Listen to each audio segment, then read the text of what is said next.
بسم اللہ الرحمن الرحیم۔ شروع اللہ کے نام سے جو بڑا مہربان نہایت رحم والا ہے۔ السلام علیکم بھائیوں اور بہنوں، امید ہے آپ ٹھیک ہوں گے۔ محترم سامعین، آج جو وظیفہ میں آپ کے گوش گزار کرنا چاہتا ہوں یہ بہت ہی طاقتور ہے اور ہے بھی بہت زیادہ آسان۔ یہ وظیفہ ہر ایک بندے کے لیے فائدہ مند ہے، خاص طور پر ان لوگوں کے لیے تو ایک تحفہ ہے جو کسی بھی پریشانی میں گزار رہے ہیں۔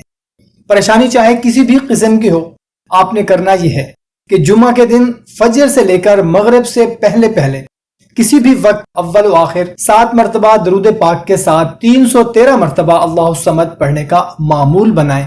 انشاءاللہ تعالی کسی بھی قسم کی پریشانی ہوگی، چاہے رزقی، بیماری کی، رشتہ، شادی یا کسی بھی قسم کی جائز حاجت ہوگی، انشاءاللہ تعالی ضرور پوری ہوگی۔ اس کے ساتھ 5 وقت کی نماز کو اپنا معمول بنائیں۔ اچھی بات کو شیئر کرنا صدقہ جاریہ ہے۔ ہمیں دے اجازت، ملتے ہیں نئی ویڈیو میں، اپنا خیال رکھیے گا۔ اللہ حافظ۔